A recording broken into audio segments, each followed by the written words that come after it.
Þetta svolítið svona salur sem það þarf svolítið að vera hér. Þannig að þetta erfitt að sjá upp ef þú ferð fram fyrir. Já. Við reyndar... Þannig erum við með klikkar og við erum með mikrofón, já. Ok, ég glemdi alveg að skoða það. Já. Þessi.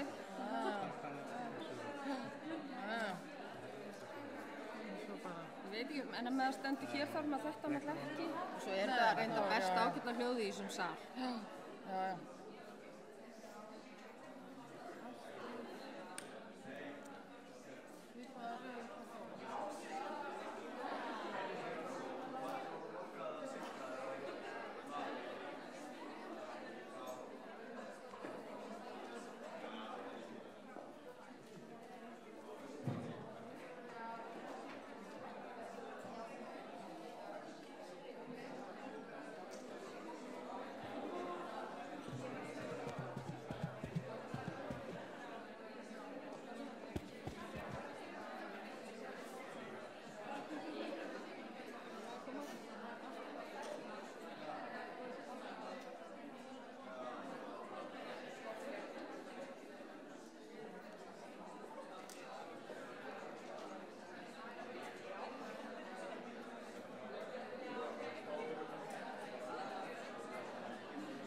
Þetta virkar, já, eða ekki? En svo best ágætlega hljóðið hérna. Já, þetta áver allt í góðlega sko. Það bendil. Það ekki kláður. Þetta bendillin. Gudi.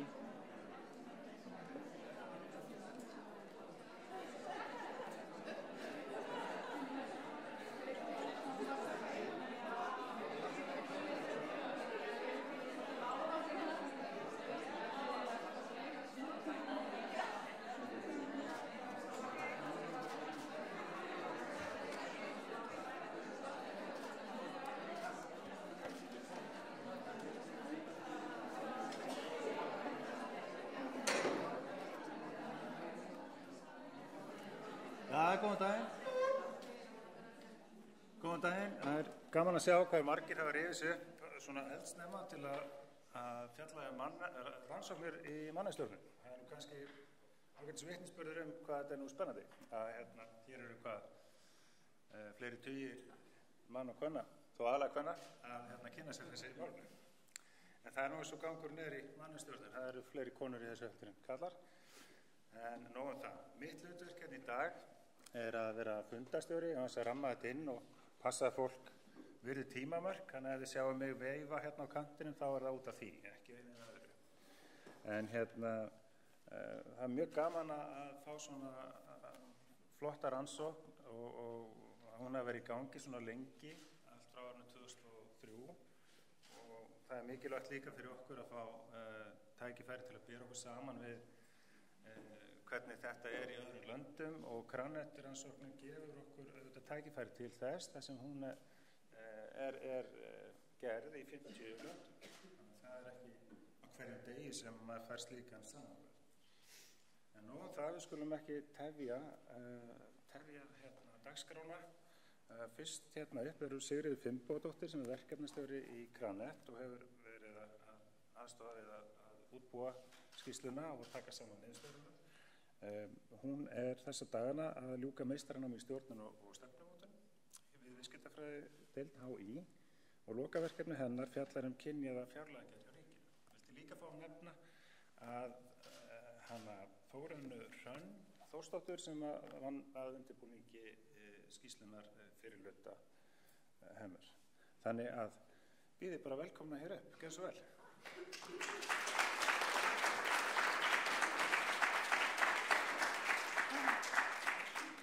Takk hérlega og velkomin aftur. Ef að stökkva þessi við dagskrána. Já, ég byrja þá að fara örstutt yfir þáttakendur og aðferð. Svo kemur hún Ásta og hún ætlar að fjalla stöðu mannastjórnunar, starfsþróun, endurgjöf og þjálfun, heilsu, öryggi og velferð, það er þess að 3 kaflar á skýrslunni. Svo ætlar hún Katrín Ólafsdóttir að fara yfir næstu 3 kafla, laun og hlunnindi, samskipti, starfsfólk og stéttarfélög og jafnréttismál. Að lokum það svo Arney Einarsdóttir sem ætlar að taka mönnun og ráðningar, mannur og mælikvarðar og þroskasti mannastjórnunar. Þannig að það er pökkur dagskrá hér í dag. Og ég skal vera snögg með mitt þáttakendur. Það voru sem sagt þýðið 359 fyrirtæki og stofnanir með 70 eða fleiri starfsmenn og upplýsingar einkafyrirtæki var aflað hjá ríkisskattstjóra og opinberar stofnanir hjá Fjársýslu ríkisins. Svo var upplýsingar ábyrgðaraðila mannauðsmála í viðkomandi skipulagsheildum aflað og viljum við færa mannauði félags mannauðsfólks í Íslandi okkar bestu þakkir fyrir aðstofuna við það. Könnunin var í rauninni lögð fyrir allt þýðið, það er ekki eiginlegt úrtak að ræða og framkvæmdin er rafræn, voru sendt tölvupóstur og svo ítrekanir. Stór hluti spurningana úr alþjóðlegu könnuninni en svo bættum við spurningum sem okkur fannst forvitnilegar og viðeigandi á Íslandi, meðal annars jafnréttismálin og heilsu og velferð. Svarhlutfallið var 35%, það voru 125 svarendur sem eru mannastjórar og forsvarsmenn mannauðsmála í sínum skipulagsheildum og í skýrslunni að finna samanburð við fyrri ár. Kranitskýrslan eða Kranitrannsóknin hefur verið gerð hér á 3 ára fresti síðan 2003, þannig að við gátum borið okkur saman við fyrri ár og svo völdum við 4 samanburðarlönd úr alþjóðlegu Kranet-könnuninni og það eru Bandaríkin, Holland, Kýpur og Danmörk. Hérna sjáum við þáttakendur eftir atvinnugreinum. Atvinnugreinarnar eru flokkaðar í 3 flokka: frumvinnsla, iðnaður og orkumál, verslun, þjónusta, fjármál, ferðaþjónusta og samgöngur og svo opinber þjónusta og stjórnsýsla. Og ef við horfum á myndina þá sjáum við að dökkbláa súlan þýðið og ljósbláa súlan þáttakendur og þær eru bara nánast eins. Þannig að þáttakendurnir endurspegla þýðið bara nánast fullkomlega. Þannig að við gefum okkur það að niðurstöðurnar endurspegli bara mjög vel stöðu mannauðsmála á Íslandi. Við flokkum svo þáttakendur eftir stærð og það er líka í 3 flokka. Það eru lítil fyrirtæki sem eru þá með 70 til 149 starfsmenn, meðalstór fyrirtæki sem eru þá með 150 til 299 starfsmenn og svo stór fyrirtæki og stofnanir sem eru með 300 og fleiri starfsmenn. Í ár þá skiptist þetta nokkuð jafnt á milli flokka. Það er 3/4 í hverjum flokki sem er smá breyting frá því fyrra þegar það voru töluvert fleiri í litlum fyrirtækjum og þá færri í meðalstórum og stórum á móti. Þannig að skiptingin ár er mjög jöfn. Bakgrunnur svarenda. Langflestir svarendurnir eru æðstu yfirmenn mannauðsmála í sinni skipulagsheild, eða 79%. Það töluvert kynjahalli í svörunum. Það eru 66% svarenda kvenkyns en það er þó aukning í karlkyns svarendum. Voru 29% árið 2012 en eru það núna 34%, sem er bara ánægjulegt að sjá að það séu fleiri karlmenn sem eru að fara með mannauðsmál.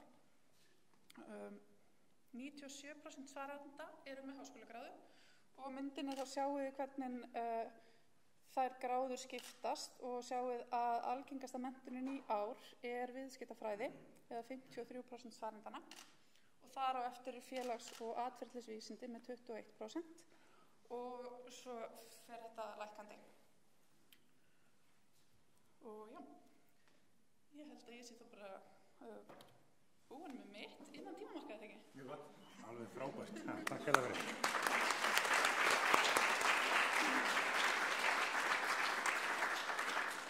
Já, þetta var snakkarlega gert og áfram að höldu við í miklu tempói. Næst hérna upp hún Ásta Bjarnadóttir sem okkur að góðum kunn. Hún er þrautreind bæði í kennslu, rannsóknum og stjórnun og starfa núna sem framkvæmdastjóri mannauðsmála hjá Landspítalanum og við hlökkum til að heyra hvað hún hefur að segja. Velkomin Ásta.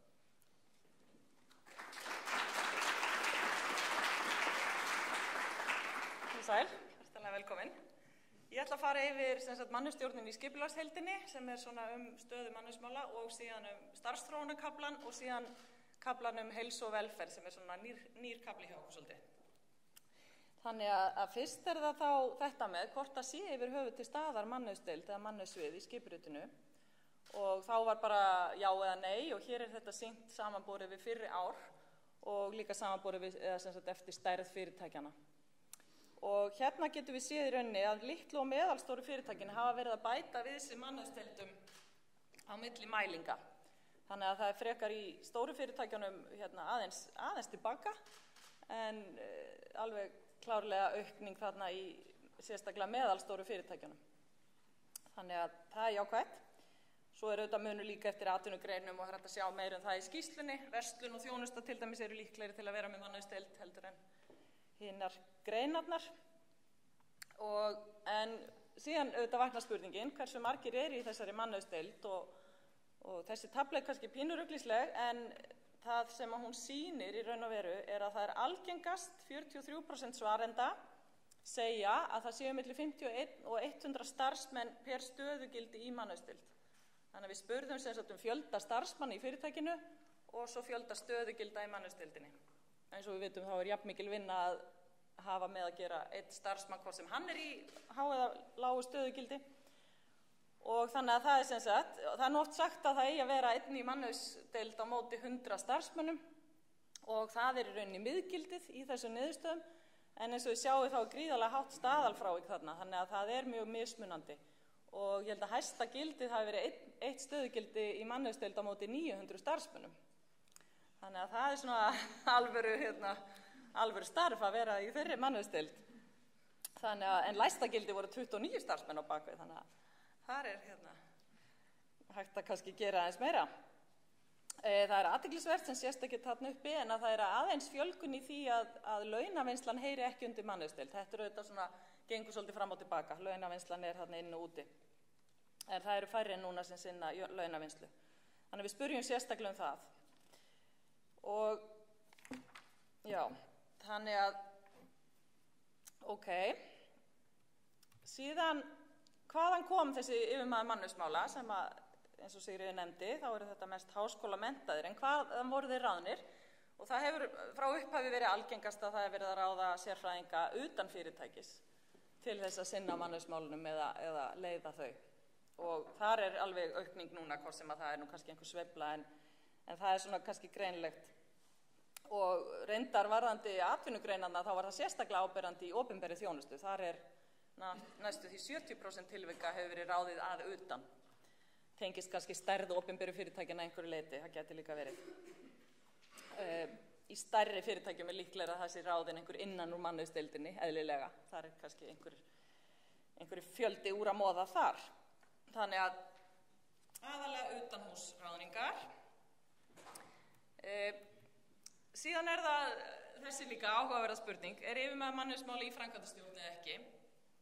Og þetta hlutfall er ekkert að sýna það hefur haldist mjög lítið breytt í gegnum tíðina. Það er alltaf í kringum 70%. Þannig að svona rúmlega 2/3 tilfella þá er mannauðsstjórinn í framkvæmdastjórn og þetta hefur haldist. Það var örlítið fækkun merkjanlega í því 2015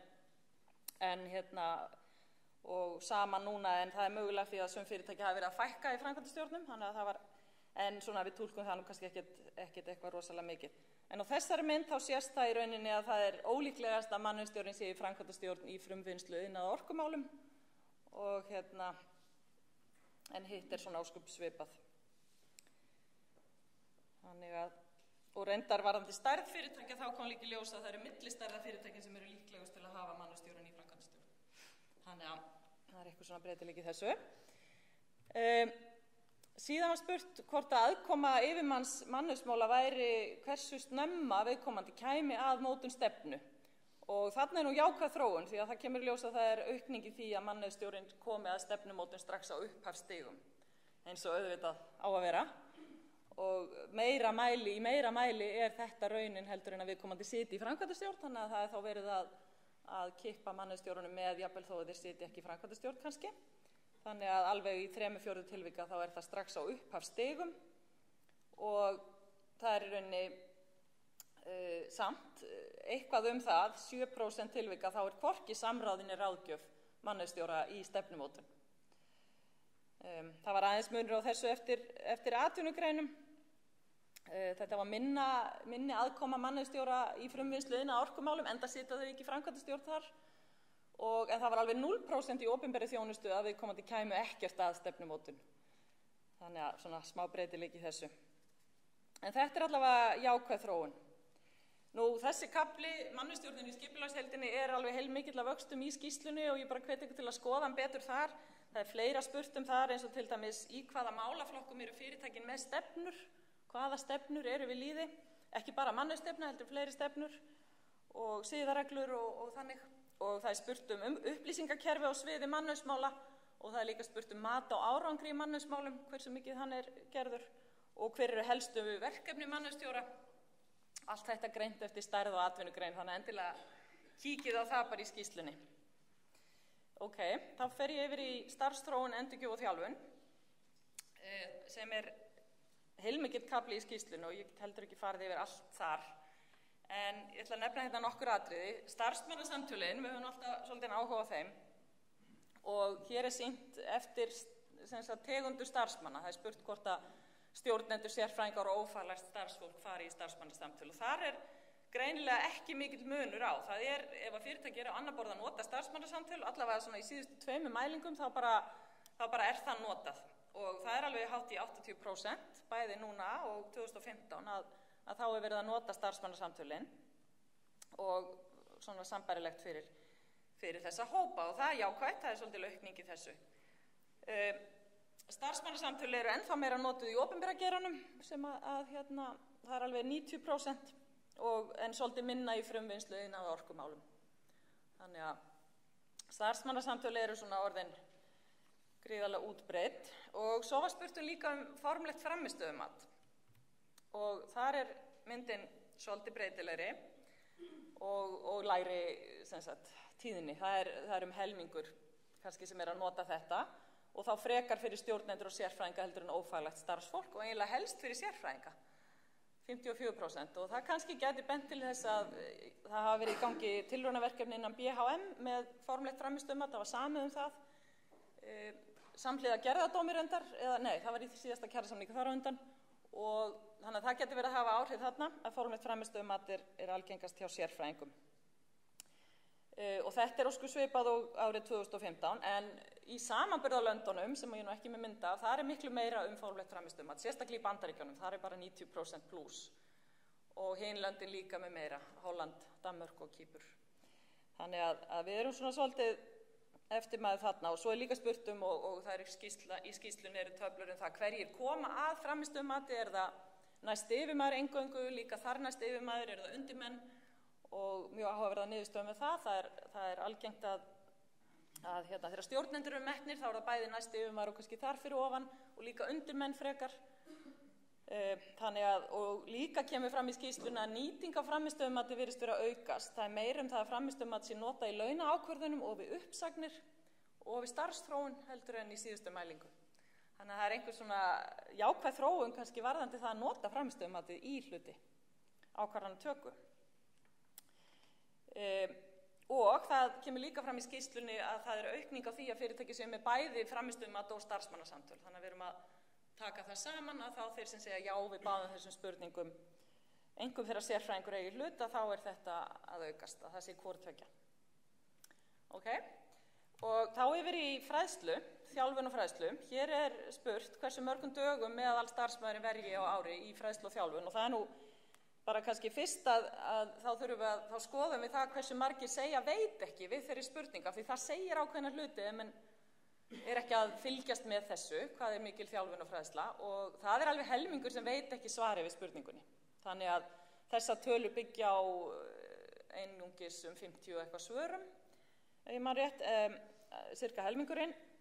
Þannig að það eru frekar fá svör á bakvið, en það virðist vera svona stöðug aukning í notkun eða þjálfunardögum á ári per starfsmann. Þið sjáu það alveg frá stjórnendum, þá það 3,9 2009 upp í 6,2 2018.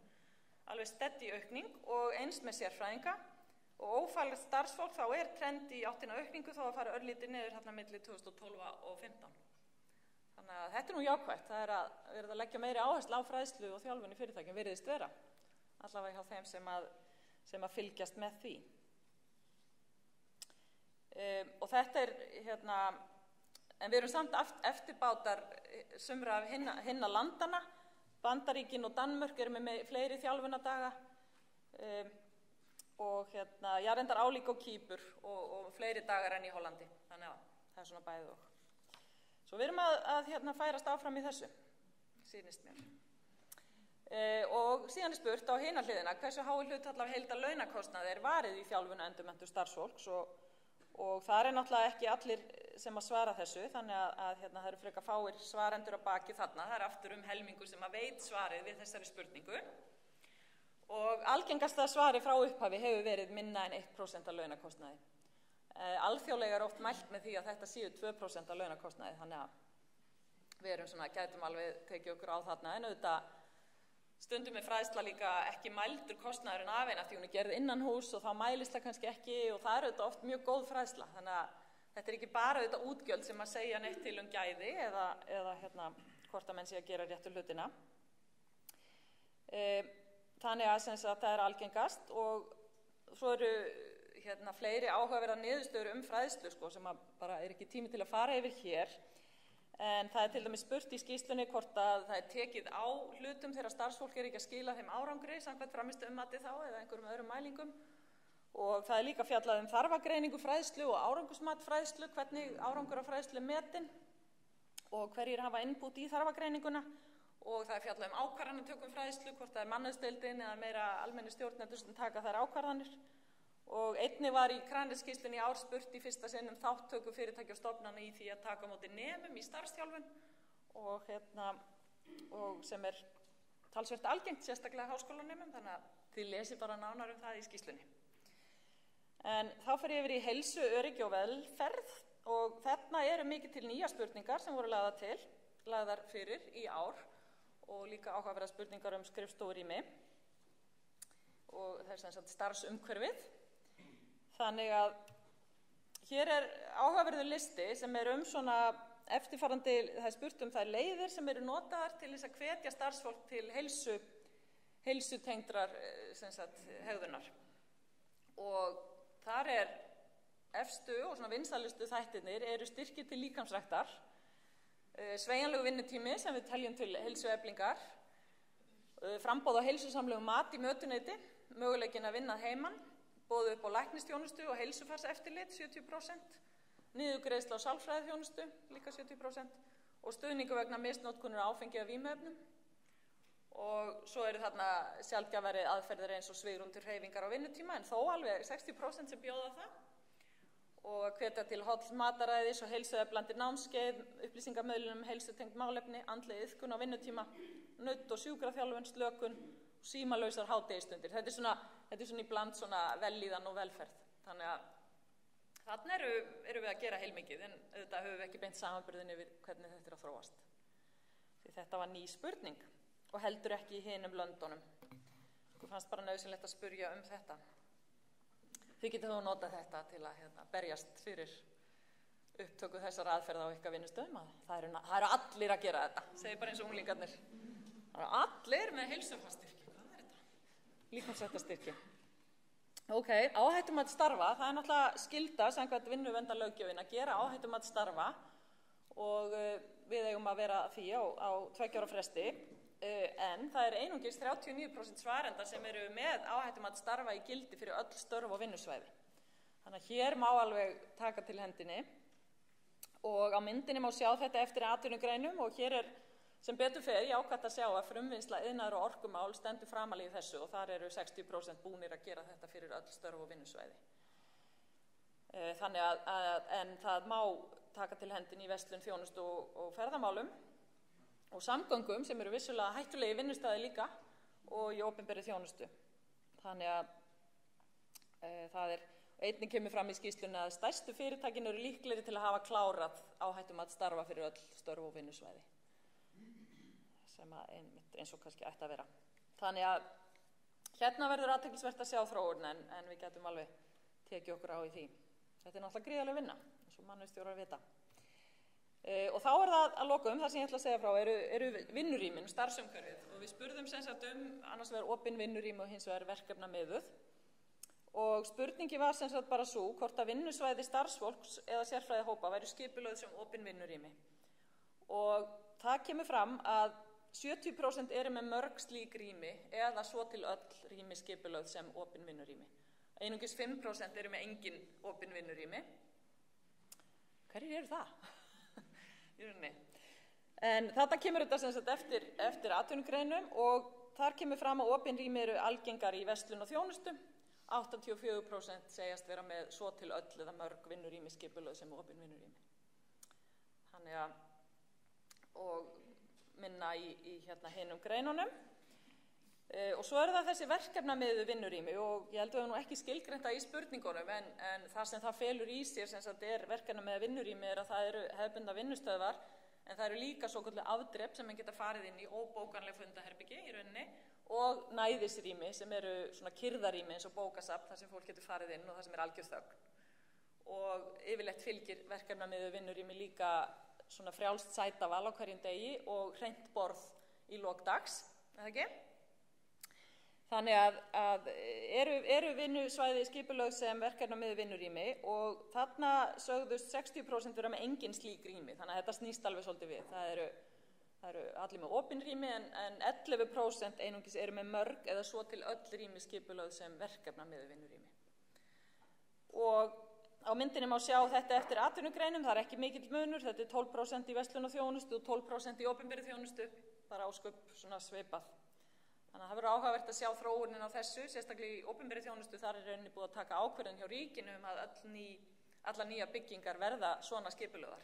Framkvæmdasýsla ríkisins keyrir það allavega áfram núna, þannig að það mun kannski koma. Og það eru fleiri spurningar í þessum kafla sem ég næ ekki að fara yfir en læt þetta næ í bili. Takk fyrir.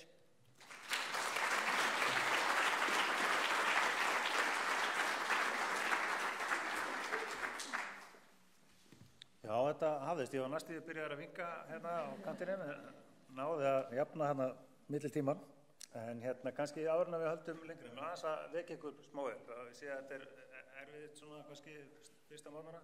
Hvað margir hérna sem að starfa í opnu vinnurými? Rétt hönd. Það kannski aðeins færri heldur en maður hefði búist við með nýstu könnunar. Þannig að kannski þetta ennþá að þróast úti í feltinu. En næst á bósvið erum Katrín Ólafsdóttir sem er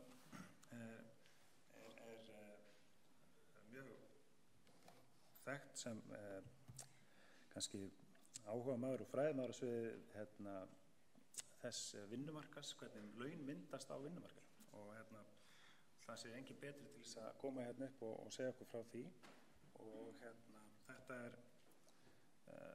vaxandi áhugamál hjá mér allana þegar maður lendir í kjarasamningspakkanum, þá þetta mjög áhugavert og ég hlakka til að heyra og ég veist að þið gerir það líka. Gjörðu svo vel.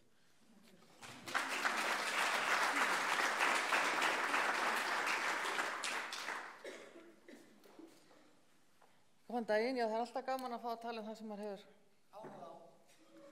Það alltaf skemmtilegt og ég ætla að ræða launaákvarðanir, laun og hlunnindi, hvernig þessi hlutir eru ákvarðaðir. Nú þegar við erum að horfa á starfsfólki þá skiptum við þessa 3 hópa, stjórnendur og sérfræðinga og ófaglærða. Þetta svona gróf skipting. Hér er ekkert sem kemur á óvart. Þegar kemur að ófaglærðum þá laun þeirra flestra ákvörðuð í kjarasamningum á landsvísu og svo á hinum endanum þá laun stjórnenda ákvörðuð helst í einstaklingsbundnum samningum. Við vitum líka og kemur skýrt fram í skýrslunni að það launaákvörðun milli almenna markaðarins og hins opinbera er mjög ólík. Þar er miklu meira áhersla á kjarasamninga, miklu meira notkun kjarasamninga heldur en til dæmis á almenna markaðnum. En það sem er fróðlegt er að skoða aðeins hvernig við erum stödd í alþjóðlegu samhengi. Þannig ég ætla að sýna ykkur hérna og þetta eru þessar viðmiðunarhópar sem við völdum. Það er að segja Danmörk og Holland sem eru svona lönd sem eru dálítið nálægt okkur, Kýpur sem er svona eyríki eins og við og síðan Bandaríkin sem er ofta á allt annarri plánetu heldur en við hin. En hérna sjáum við grunnlagsstjórnenda í einstaklingsbundnum samningum hér á landi. Hér eru þá Svipuð og Danmörk, en hins vegar eru aðrar aðferðir, það er meiri fyrirtæki og stofnanasamningar notað kannski í hinum ríkjónum. En ef við förum á hinn endan, ófaglærða, að þá sjáum við að við erum mest að nota kjarasamning og þetta er bara mjög svipað og hin löndin, fyrir utan Bandaríkin, eins og ég sagði, þau eru ofta á annarri plánetu miðað við okkur. Þannig að hérna erum við að sigla bara á mjög svipuðum slóðum. Við spurjum líka út í það hvernig önnur laun eru ákvörðuð. Hérna erum við bara að tala um grunnlaunin, hvernig eru önnur laun ákvörðuð, það er að segja umbun fyrir hitt og þetta. Við spurðum margar aðferðir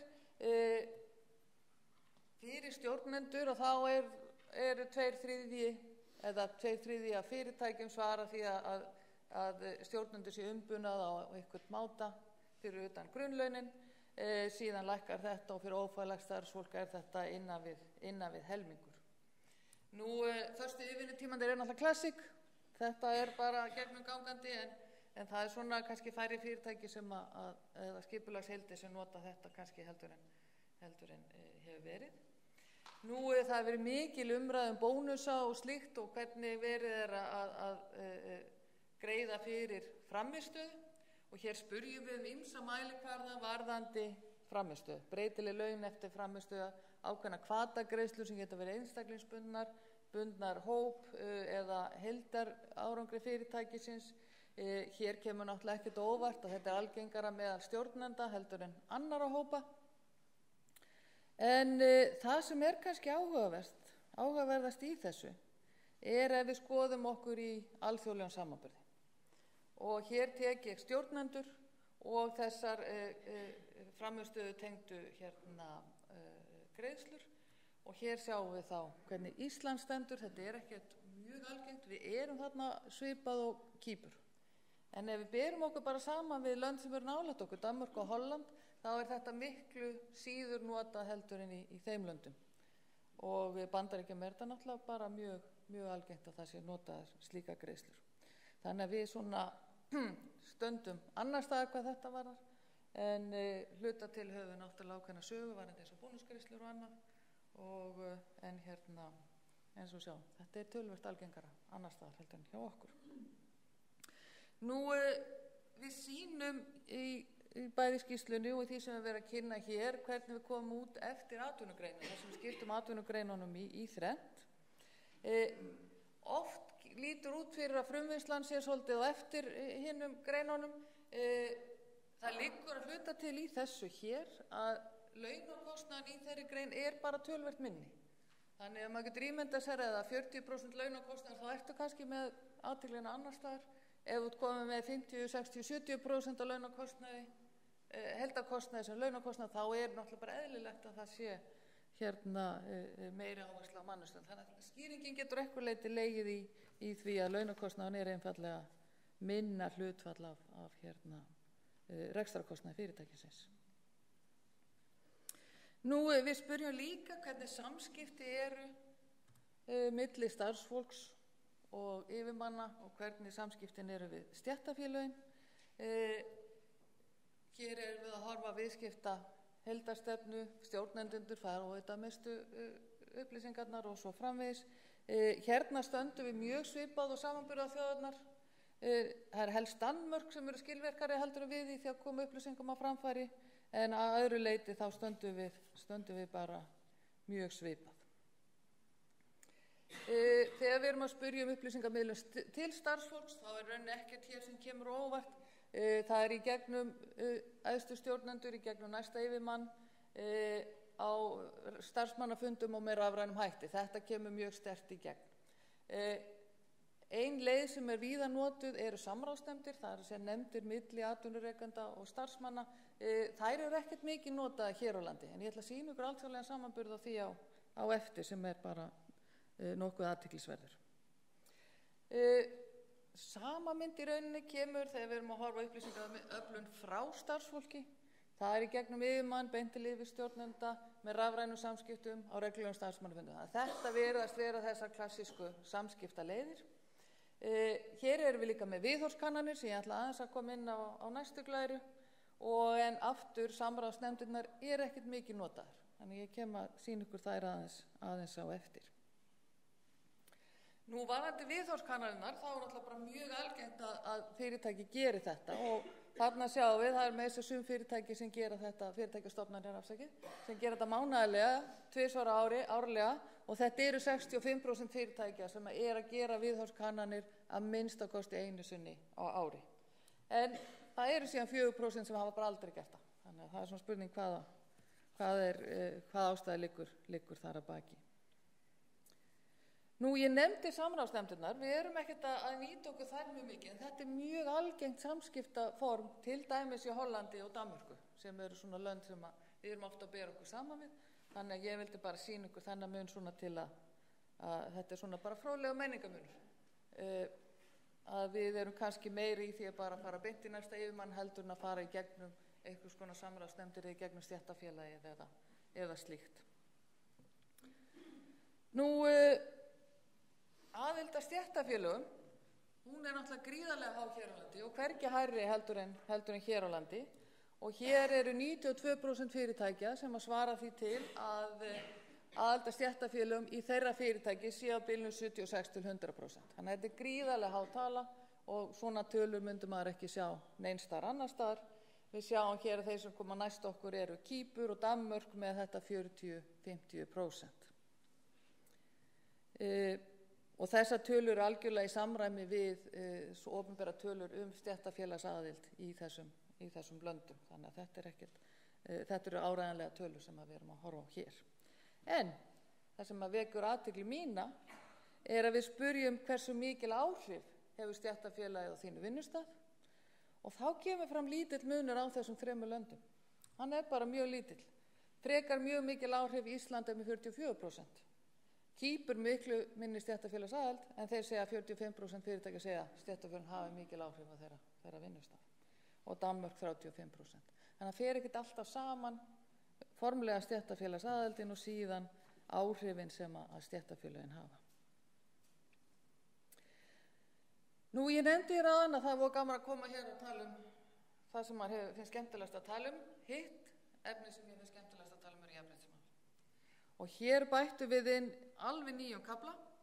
Við byrjum síðast, 2015, þá spurðum við jafnréttismál og vorum svona aðeins að byrja í þessum hugleiðingum, og þarna erum við að hugsa. Arney kemur hér á eftir og sýnir þroskastig mannustjórnunar. Það sem við erum að hugsa hér að getum við búið til einhvers konar mælikvarða þroskastig jafnréttismála hjá fyrirtækjum.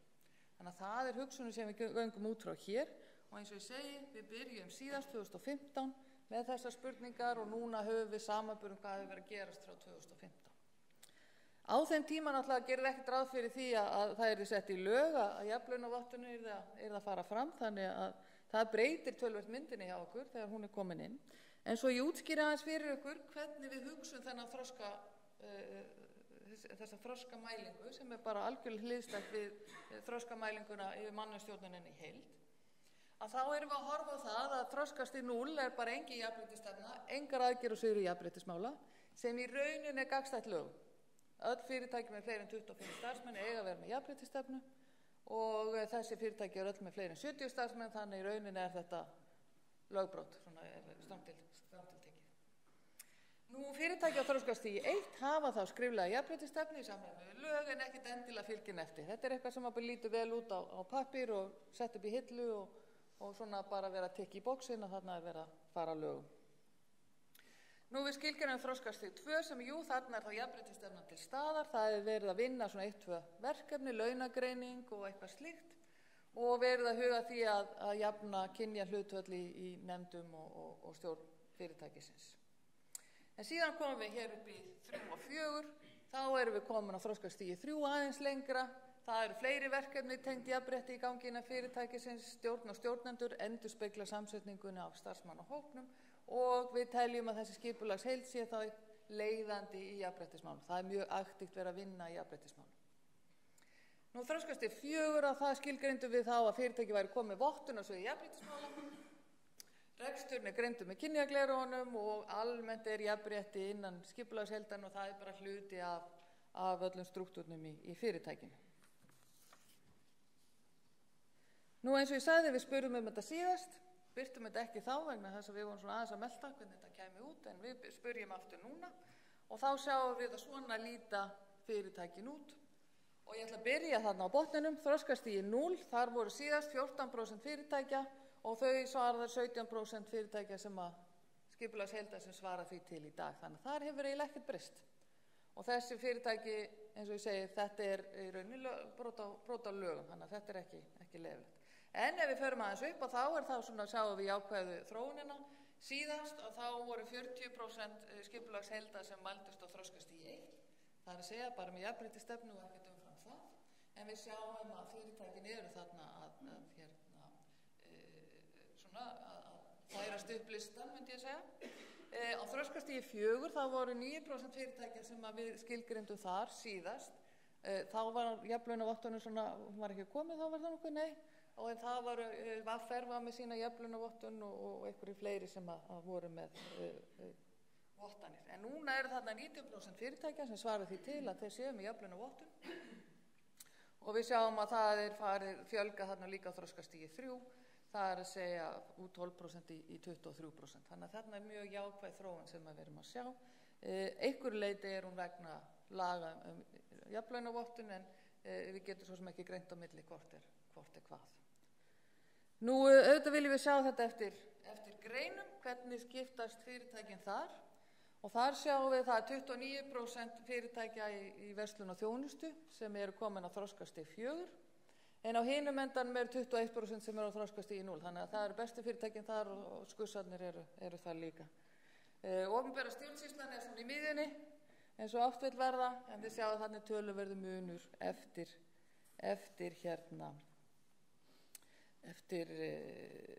greinum. Nú við spurðum sérstaklega jafnlaunavottana. Hvar er fyrirtæki stödd varðandi jafnlaunavottun? Flest þessi fyrirtæki eiga að skila vottun á þessu ári en náttúrulega fer eftir stærð þannig að það er sum fyrirtæki sem er ekki alveg komin þangað. En hér sjáum við þetta eftir greinum og við sjáum hann að neðst jafnlaunavottun komin eftir staðli. Þetta það hangir alveg saman við þau fyrirtæki sem eru á þroskastigi 4.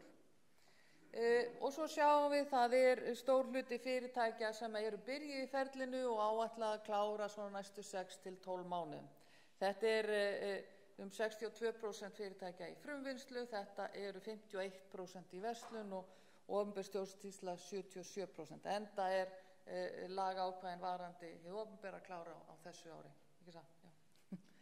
Og þannig að þau fyrirtækin eru komin af stað. Nú hérna sjáum við það eru nokkur fyrirtæki og stofnanir sem ekki byrjuð að skoða launavottun. Þetta eru mest minni fyrirtækin sem eru þá ekki með skyldu fyrir en kannski 2021 eða jafnvel 2022 þannig að þetta eru minni fyrirtækin sem eru þar. En það eru sem sagt langflest fyrirtæki sem eru komin af stað. Nú síðasta sem ég ætla að gera hér í dag var að við spurðum sérstaklega aðgerðir við MeToo. Hvað hefur þín skipulagsheild gert í því? Þarna sjáum við að flest hafa gert heilmikið. Sett upp stefnu einelta áreitnisíliðin. Sum voru þetta með þetta fyrir, en vantarlega hafa ykkur bæst þar í hópin. Tekið markvisst á málum sem komu upp, leita aðstoðar fagaðila, 65%, gerð könnun meðal starfsmanna, ný ferli, fræðslufundir, ný ferli innan fyrirtækisins og síðan það sem mér finnst athyglisvert er starfsfólki sem ekki bætir hefðum verið sagt upp. Það eru 32% fyrirtækjastofnana sem svara því til. Mér finnst mjög áhugaverð tala. En við sjáum það að það hafa orðið viðbrögð auðvitað ekkert slikt að vera liðið, en við sjáum að það er eitthvað að gerast í þessum málum. Og í þeim töluðu orðum þá þakka ég fyrir mig.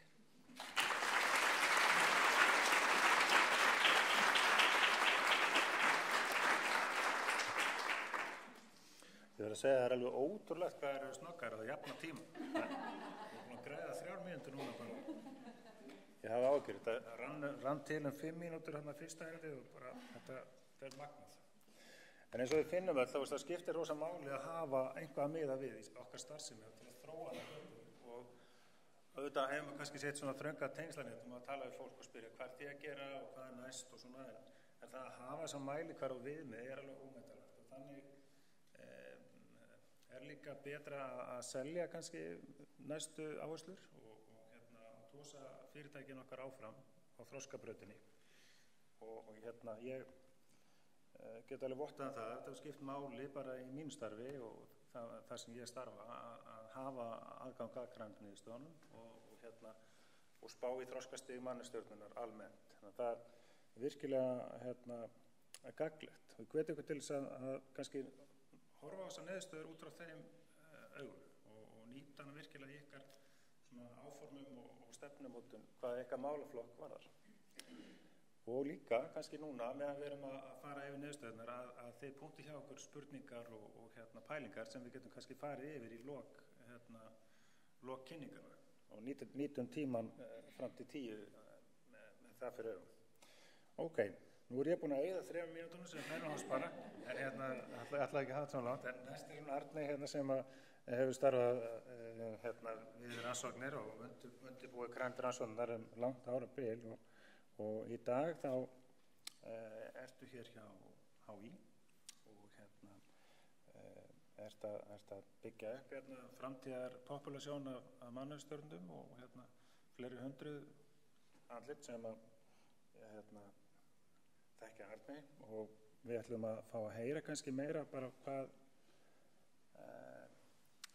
er varandi mælikvarðana og markmiðin og hvað við gerum næst á þroskabrautinni. Það fá að beða að taka að mér orðið.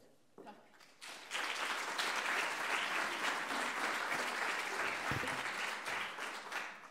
Gott að sjá okkur. Það er spurningi svona aðeins að velta fyrir mér hvort að ég hef að gera smá tilbreytingu að þú getur verið hérna út af bónum því. Þannig að við erum svo rosalega samstillt eins og við sjáum það erum við öll klára. Þannig að spurningum er örlítið að brjóta upp en að vissulega man ég ekki allt og ég var að kíkja þessu tilbaka þannig að ég spurði hvort ég fá hálsi en það sjá hvernig það takist ef það gengur ekki veg þá færi ég mig bara ekki bútið en eins og maðurinn minn segir það hef ég svo mikla hreyfiþörf ég var á mjög erfitt með að láta stilla mér alveg bak við þú en ég ætla að sjá hvernig það gangi ótrúlega gaman að sjá okkur og langar að bæta örlítið viðvarandi þroskastigin á jafnréttismálunum að við erum að nota þessi gögn úr kranið í ýmsum fræðilegri rannsóknum og það er ein grein sem birtist eftir mig, Katrínu og Lóru Dessó sem er hér inni og er fyrrverandi nemandi í tímaritinu sitt efnahagsmál þar sem við vorum að skoða áhrif þroskastigs jafnréttismála á upplifun starfsfólks á jafnrétti og ég get sagt ykkur það þegar það lest greinina en ég get sagt ykkur það í stuttu máli að áhrifin voru jákvæð. Þannig að það skiptir máli sem er náttúrulega fyrsti hagsmunaaðili hvað varðar jafnréttismál er náttúrulega starfsmaðurinn, hvaða áhrif það sem við erum að gera á jafnréttismálum, það skiptir máli hvaða áhrif það hefur á viðkomandi starfsmenn. Þannig að Lóra Dessó starfar hjá Landsvirkjun í dag en kjörstyrkur. Þannig að bara hvað maður segja frá því. Ég ætla að fjalla og nú spurningu, ég fari langt yfir tíma nefnilega, ég hef hvað Katrínu að bakka glæður og sínum sko ekki það er rosa margar þannig að það er ekki það tíma frá mér. Það er skemmtilegt fyrir stegin. Það sem ég ætla að fjalla er mönnun og ráðningar, mannauður og mælikvarðar og þroskastig mannastjórnunar. Og við byrjum bara á mönnunar og ráðningarhlutunum. Nú þarf ég að fara upp í klönd þannig að það sjá sjálf. En það spilur þetta ekki hérna. Það er ekki. Jó hérna. En sjáum þetta náttúrulega heilmikið af tölum og ég er búin að heyra heilmikið af tölum náttúrulega hjá þeim tölur og þá er meira af þetta frá mér. En þið sjáum það hérna þegar við byrjum bara á öflun umsækjenda. Hvað aðferðum við að beita við að afla umsækjenda. Og við sýtum það að það sýtum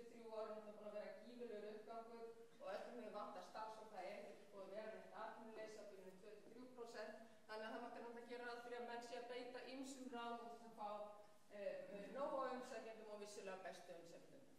Það sem við sjáum hér og alltaf verið einkennandi dálítið fyrir Ísland að við auglýsum mjög mikið í dagblöðum. Og hér erum við að horfa á hópana 3, sem sagt stjórnendur, sérfræðinga og ófaglært starfsfólk, og við sjáum það að það ekkert í sjálfu sér mikil breyting þar, nema hvað að það aðeins, að við erum svo ýmsa aðra miðla þar sem við erum að afla umsækjendum. Það mætti gera ráð fyrir því kannski að þetta einhverjum breytingar þegar við væri minna að nota auglýsingar. Og nota bene Danmörku, hinum Norðurlöndum, Kýpur og öðrum litlum löndum gjarnan verið að nota mikið auglýsingar þar sem við erum að afla umsækjenda. En það eina fækkun sem við sjáum varðandi ófaglæra starfsfólk. Það eru menn að nota kannski meira aðra liði eins og starfsmiðluna, vefsíðnar, samfélagsmiðlar og svo framvegis. Þannig að ég er að reyna að draga aðeins fram. Þið sjáum heimasíðu líka, það er svo sem staði í stað en það var lítið frá 2012 en ógst verulega frá 2012 til 2015 og er sambærileg. En þið sjáum starfsmiðluna, vefsíðnar eru notaðar í auknum mæli fyrir alla 3 hópa. Samfélagsmiðlarnir líka, þið sjáum verulega aukningu þar frá 2015 og hér maður sjá hins vegar það minna og ekki neitt ráðið beint frá skólum eða menntastofnunum hvað varðar stjórnendur en aðeins helst gagnvart sérfræðingum og er svipað og áður. Það sem við sjáum helst breytinguna eru samfélagsmiðlarnir og svo hausaveiðar. 47% er að nota hausaveiðar til þess að afla umsækjendur stjórnendastöð, 34% sérfræðingar, þið sjáum aukninguna hér frá 2015. En stendur í stað, eins og við kannski erum að búast, það sé ekki eins í notum ófaglæra starfsfólki. Ef við kíkjum á svo matið á umsækjendunum hvaða aðferðir við erum að nota þar erum við með einhverja breytingu og þar sjáum við nýju leiðina sem upplýsingar umsækjendur á samfélagsmiðlum.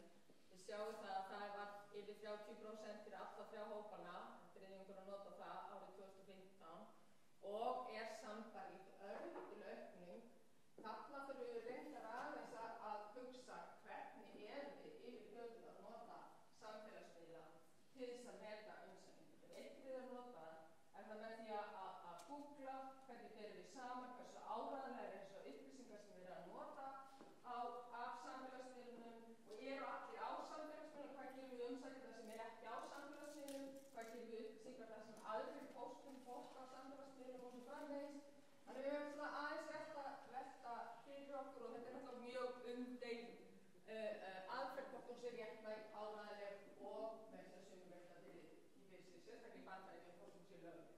Þannig að velta því aðeins fyrir okkur, við sjáum ekki miklu aukningu hér í getuprófum sem við viljum gjarnan sjá meira af, vegna þess að það er góð aðferð, en við sjáum hér aukningu helst fyrir sérfræðingana í talna- og stærðfræðifræði, sem er vissulega gott eða fækni fyrir viðkomandi starf.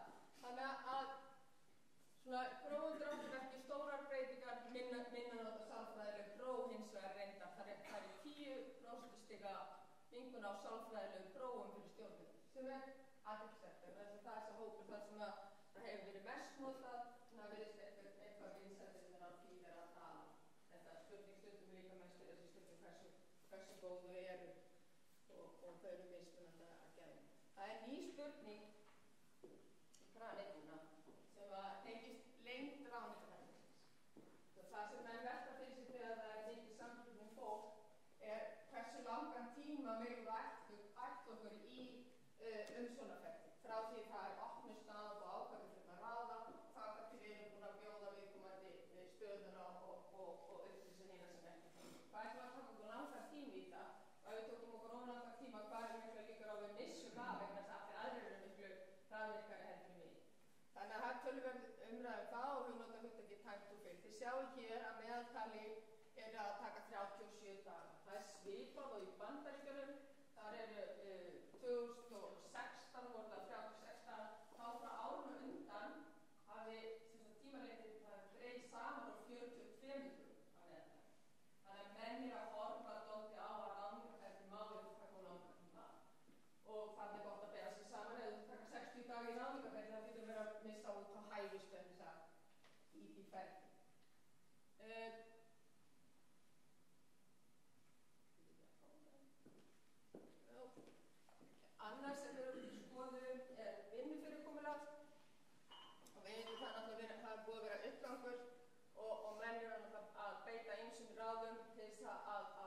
mæta því, en það er líka verið að mæta ýmsum öðrum þörfum á vinnumarkaði, nýja kynslóðum og framvegis fyrir fjarvinnu, sveigjanlegan vinnutíma, alla þá hluti, og hér er kannski helst áhugavert að sjá, við sjáum reyndar yfirvinnan, þið sjáum það fyrir 64% yfir 96%, það dróst alltaf saman, eitthvað sem dróst saman eftir hruninu, að það var það sem menn notuðu til þess að draga kostnaði, en núna er það hérna sem nær allir að nota yfirvinnu, en þið sjáu hérna líka sveigjanlega vinnutíman, 87% er að nota sveigjanlega vinnutíman. Það vitum við ekki þarna hvort það sé fyrir alla hópa eða sérstaka hópa, en það er ekki alltaf hægt að nota fyrir alla, en það eru ansi margir að nota, og svo fjarvinnan sem er heimavinna með rafrænni tengingu hér, 64% að nota það.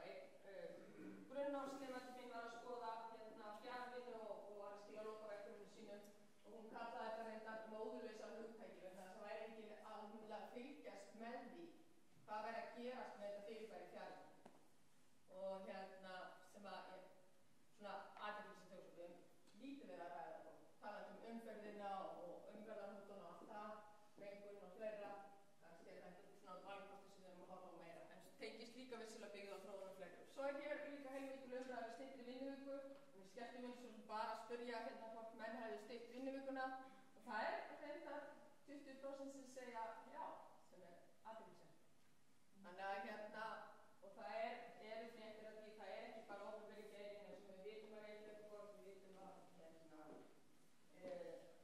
tilraunaverkefninu hjá velferðarráðuneytinu með nokkrum opinberum stofnunum, en ég veit líka tvö einkafyrirtæki sem að hafa farið í þessa vegferð, Hjallastefnan held ég og Hugsmiðjan, og það eru fleiri sem er að vinna í þeim málum sem við greinilega vitum ekki hver er. Yfir í mannlaug og mælikvarða, aðeins sem er svona aðeins nýtt hjá okkur líka, það var heilmikil umræða í félaginu Mannlaug í vetur að velta fyrir hvað verið stjórnendur stórt hlutfall að heildar starfsmannafjöldi í fyrirtækinu, og við áttum okkur því við höfum sem ekki byggt upplýsingar það sem við höfðum út fyrir gagnasöfnum, og ákveðum að það greina það sérstaklega núna, en það er gott að vita hvernig eftir og hvað er hlutfallið hjá mér eða hjá öðrum er mjög mikið af stjórnendum eða fáa, og við sjáum hér að meðaltali eru stjórnendur 13%, en það er líka ákveðin breytileiki, örlítill, hann er lítill eftir greinunum, tiltölulega sambærileg, 12-14%, aðeins minna í verslun og þjónustu, en þar sem að breytileikin kannski birtist er helst í stærðinni. Að stærðarhagkvæmnin fæst, þegar verðum við 300 starfsmenn, en þá mögum við líka gera ráð fyrir því að stjórnendur eru þá vissulega með fleiri undirmenn sem þeir eru að stjórna. Þannig að annars sem kemur hér reyndar og staðfestir það sem við kannski mörg hver vitum, að í opinbera geiranum er 53% að meðaltali starfsmanna eru í svokölluðum sérfræðistörfum. Hér sjáum við bara munin í frumvinnslu og iðnaðargreinum og þjónustugreinum. Þannig að svona gefur okkur ákveðna mynd. Síðan er líka skoðum við aðeins hlutfall á stóðsviðum og með mannaforráð, og þá sjáum við hér, en þá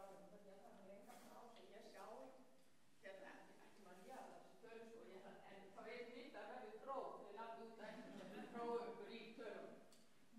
En ef við sjáum bara hér, þá er 16, 19, 18, þetta er í kringu 17-18% sem er með hlutfallið á stóðsviðunum, og svo þeirra sem eru með mannaforráð, það er í kringu 10-11%. Þannig að stjórnendurnir, það var 13%, þannig að vissilega er einhver stjórnendur ekki með mannaforráð, þannig að hér er hlutfallið aðeins lægra. Yfir í fleiri mælikvarða, starfsmannaveltan, mikilvægur mælikvarði sem er þar að fylgjast með, og vissilega þarna spurðum við eins Ásta kom inn á áðan, vita menn hver starfsmannaveltan er, spurðum við það, og ef ég man það rétt, þá erum við 71% sem veita, og það er veruleg aukning frá því 2015. Þannig að menn eru í auknum mæli að fylgjast með starfsmannaveltinni, sem er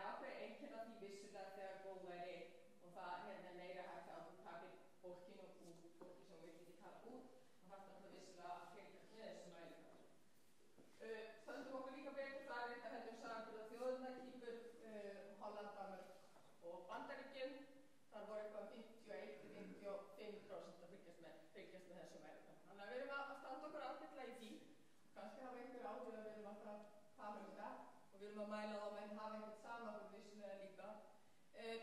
Þið sjáu hér að starfsmannavelta hvað hún er 18% í verslunargeiranum og þið sjáu hér líka að 19% í sjáu bara litlu fyrirtækin, þar er það bara 9%, þannig um leið og ferði upp í 150, yfir 150 hér og yfir 300 þá hækkar það verulega. Þannig að stórt fyrirtæki í þjónustugeiranum líka til þess að með meiri starfsmanna.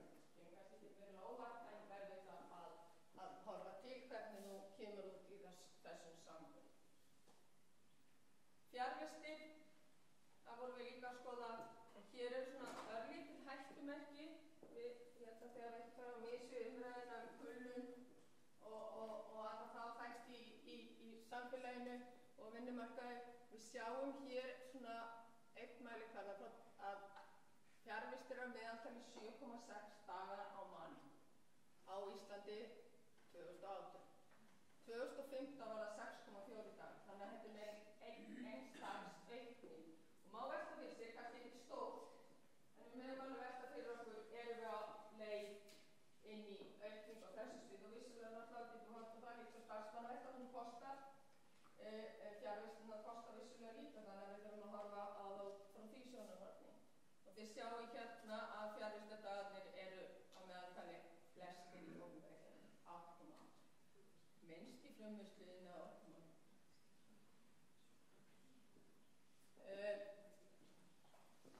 Þá er það yfir í nýja liði aðeins sjálfvirknivæði og aðeins að þarna erum við aðeins að skoða ekkert ósvipað eins og þroskastigin og þroskastigin.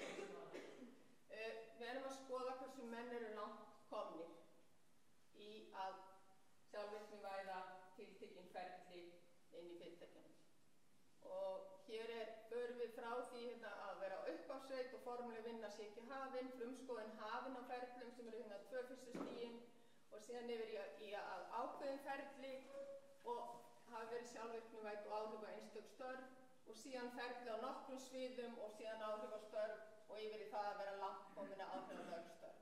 Við sjáum það að það er ekki margir langt komnir og farið að hafa áhrif á mörg störf en menn eru vissulega að tala hér úti fjórðu iðnbyltinguna og 30-50% starfa munum hverfa þannig að sem er svolítið svona dómardags spádómar og menn þurfa að vera svona aðeins varkari við hvernig við tölum það og við þurfum að fylgjast með því hvað er að gerast. En þið sjáu hér að hér eru 49% helmingur er komin að stað og síðan 11% til viðbótar eru farnir að skoða einhvers konar hvaða ferli þeir eru að skoða og hvaða ferli þeir eru að sjálfvirknivæða. Þannig að við erum komin að stað, það er alveg augljóst og meiri hluti í rauninni komin að stað og ef við horfum yfir í stærðina sem er alltaf hverjir eru að sjálfvirknivæða og hvar er þetta að hafa mest áhrif, þá sjáum við þannig að það eru stærri fyrirtækin eru komin lengra og þar erum við með þessi 2%. Svo 2 sem eru langt komnir og farið að hafa áhrif á mörg störf. Þannig að yfir í aðeins hvaða áhrifin eru við spurðum í framhaldið, en það er lýsandi bara upplýsingar stöðuna áslokk á síðasta ári og við það gerð síðan, líkt og hefur líka margir fengið jafnlaunavottun og ýmsir frá áramótum, það er janúar, febrúar, mars, apríl, maí, 5 mánuðir og gerist ýmislegt á þeim tíma. En þið sjáum hérna að 82% við spurðum fjölda stöðugilda segir að það hafi verið engin breyting á því. Og 2% segja fjölgun stöðugilda, vissulega 16% segja að það sé fækkun. Þannig að við megum aðeins staldra við að það er einhver að fjölga, en flestum er engin breyting. Og þannig að kannski er þetta allt orðumengir, en það sem við þurfum að hugsa að þetta er að hafa áhrif og breyta störfunum, þetta er að verða til önnur störf og það þurfa menn alltaf vissulega hugsa fræðsluna og þar má koma inn á það sem Ásta kom inn á, menn eru að leggja meira í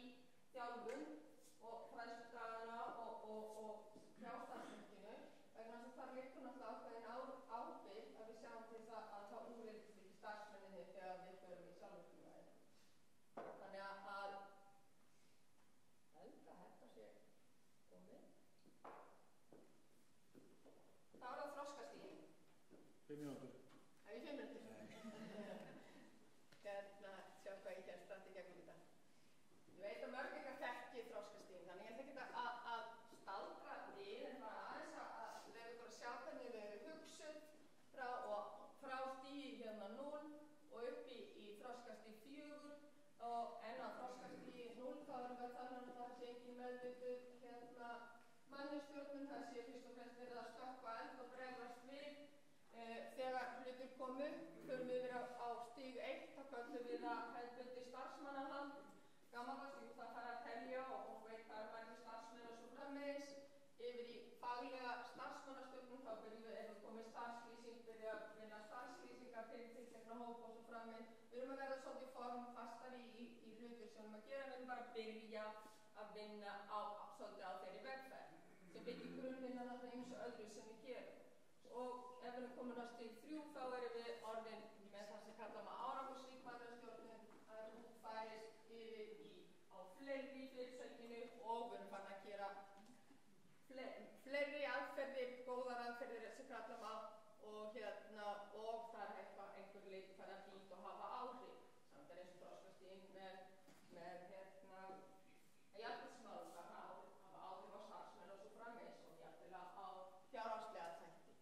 Og svo yfir í 4. að þá er það orðin nátengt reksturinn, það er ýmsar mælingar með öllu sem við gerum og við fylgjumst markvisst með rekstrarlega þáttinum og áhrif á hann líka. Þannig að þessi 5 stig er það sem við erum að horfa á þegar við mælum þroskastig manneskjörnum.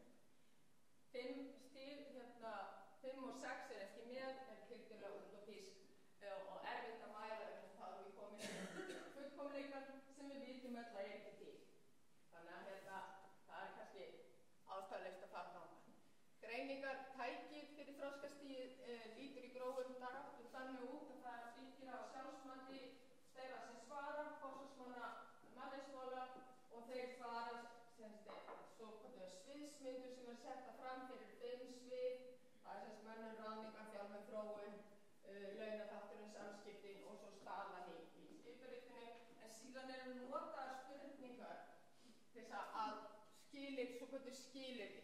Þannig að menn þurfa að uppfylla fyrir ekki bara sagt á sér frábær, ég bara er á 4. stigi á öllum 5 sviðunum, heldur notum við skilyrði úr öðrum spurningum sem spurt er í könnuninni til þess þá jafnvel að skjóta fólk niður til það að það er ekki með jafnréttisstefnu samanber.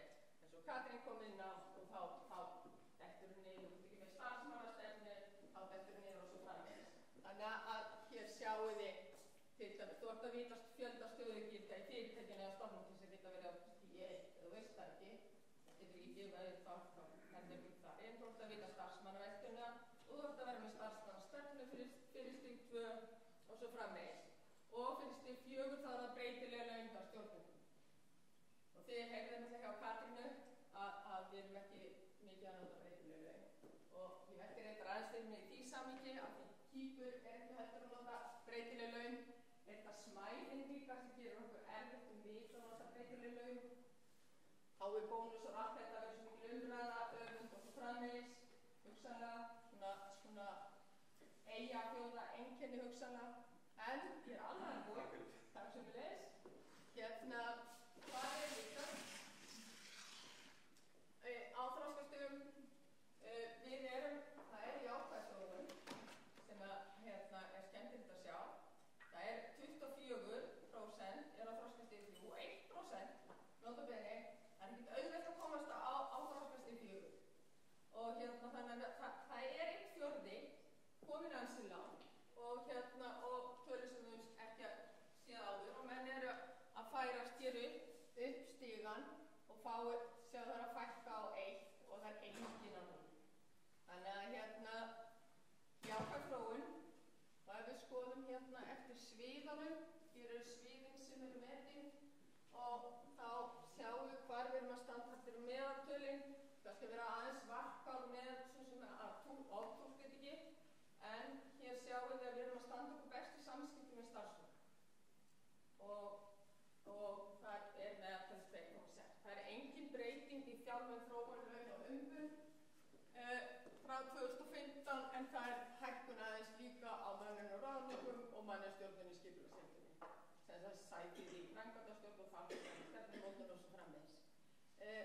Gaman eiginlega að svo er ljúkja þeim nótum varðandi samskipti við starfsfólk og við stöndum okkur vel þar að doktorsverkefnum mitt þá var ég að skoða áhrif yfir á starfsfólk, þroskastigin yfir á starfsfólki og það er kannski gaman að segja það í þessu samhengi að samskiptin er það mikið þátt og hefur áhrif bæði upplifun, viðhorf eins og starfsánægjanna testar en líka hegðun. Bæði bein áhrif og svo miðlun áhrif. Þannig að samskiptin eru líka þáttur þannig að það er jákvægt að sjá að við erum standið með það. Er ég alveg grunninn? Þetta er allt í góðu. Allt í góðu? Já, einu myndu. Voru gaman að fá að segja frá þessu. Ég langar að því ég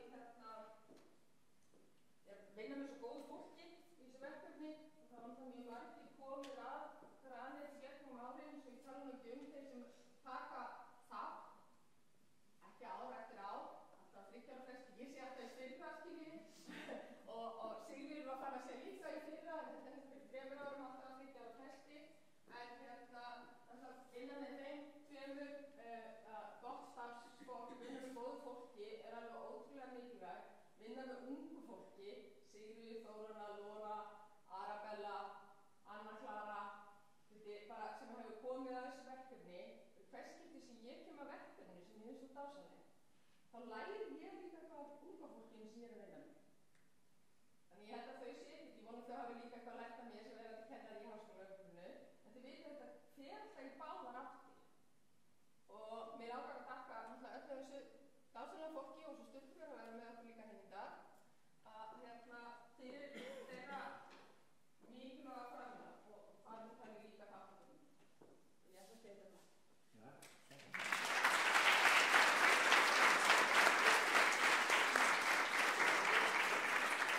Já, ég sé að dagskráin er tæmd en ef einhverjar spurningar eru þá er nú frábært að fá þær og ég vil líka kannski minna á að hægt er að festa kaup á skýrslunni frammi á gangi fyrir neðan og ég hvet ykkur öll sem hafið áhuga að gera það.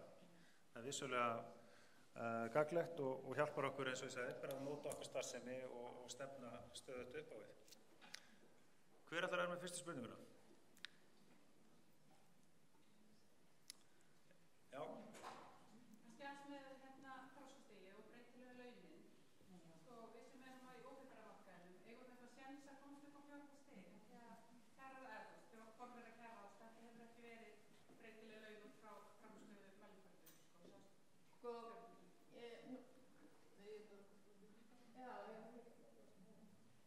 en ég byrja bara og ákveða ekkert að þetta ég er búin að þetta er bara mjög góð spurning. Það er erfiðara í opinbera geiranum. En nú vinn ég til dæmis í opinbera geiranum, verandi núna lektor við Háskóla Íslands.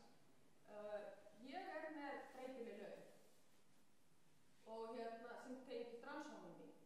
Og ég er ennþá reyndar að átta mig á því hvernig það kerfi virkar af því ég nýkomin úr einkageiranum sem ég hefði frekar búist við að væri með meira breytileika. En það er til staðar hér. Þannig þá spyr ég mig, það er búið lengi, það er greinilega hægt, en menn þurfa kannski að hugsa kerfin og hvernig þau eru byggður.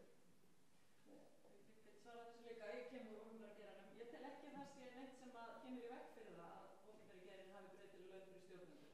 Það er vissulega ekki samið það í kjarasamningum og kjararáð kannski ekki fyrir forstöðumennina, af því við höfum ekkert laun þeirra að segja, eða ekki kjararáð ekki til lengur, heldur ákveðið í ákveðinu kerfi í fjármálaráðuneytinu. En það er ekkert sem kemur í veg fyrir að við myndum þróa kerfi fyrir laun stjórnenda í millilaginu, en það þarf auðvitað að vera málefnalegt og gegnsætt og allt það. Og mér finnst svolítið skjóta skökku við eins og Landspítala, við erum komið með frammistöðumat í hjúkrum og við erum með frammistöðumat fyrir SFR-starfsfólk, en ekki stjórnendur. Þetta er í rauninni byrjað á öfugum enda. Það er ekki að byrja á stjórnendur til þau upplifi það, áður en þau þurfa bara að meta sína stjórnendur. Þannig að bara gerum þetta bara. Næsta spurning. Við erum aðtekla því að hurðirnar eru læstar til að koma 10 spurningar. Segðu þrjótt. Já, sem fyrir eitt ég mann stjóra á eftirlaunum. En varðandi stærð vinnumarkaðarins hérna. Þið voru með nokkur löndum til samanburðar og ég býði til að velta fyrir mér að þið við öll hér á Íslandi eru svona eins og íbúar Árósa eða Cardiff hvaða áhrif hefur þetta litla mengi eða þýðir okkar á þessa niðurstöðu og samanburð við þessi stórlend, það sem er kannski stórfyrirtæki sem eru með jafnmarga starfsmenn og allir vinnandi hér. Arnið, já, endilega. Þetta er mjög góð spurning. Við erum náttúrulega örríki, þá að með ekki segja þetta, og við viljum alltaf vera stór og hafa fyrir þessu stóra fólki, sko, þess vegna erum við svona að miða okkur við það, en auðvitað hefur það meðal stærð fyrirtæki hér miklu minni. Þannig að þessum erum að horfa á fólk í fjölda starfsmanna, per starfsmanni, það er gamla höfðatölureglan, við notum hana svolítið, sko.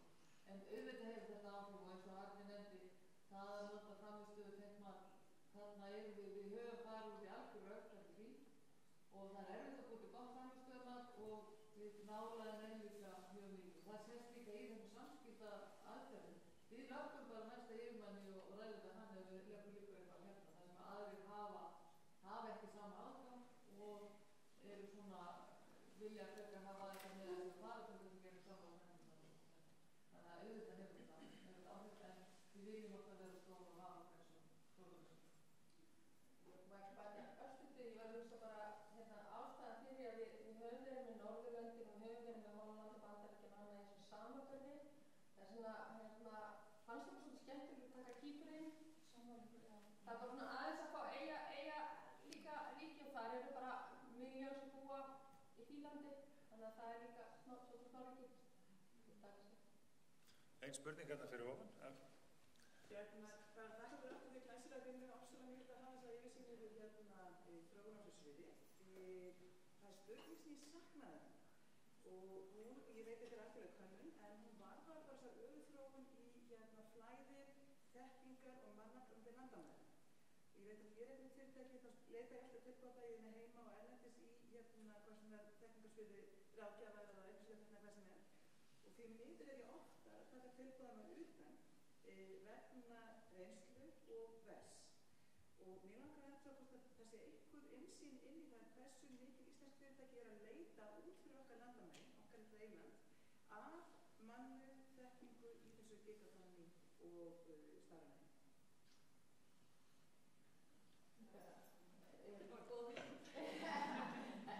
Já, innlegging inn í næstu könnun sem er eftir 3 ár og inn í kannski hugsanlega alþjóðlega samstarfið að þróa spurningu þar, en einfalt svarið í rauninni er ekki tekið á þessu. Og við erum ekki heldur að spyrja erlend innráð í starfsmannahóknum. Líka eitthvað sem að vera áhugavert. Það er spurningur útvistunum.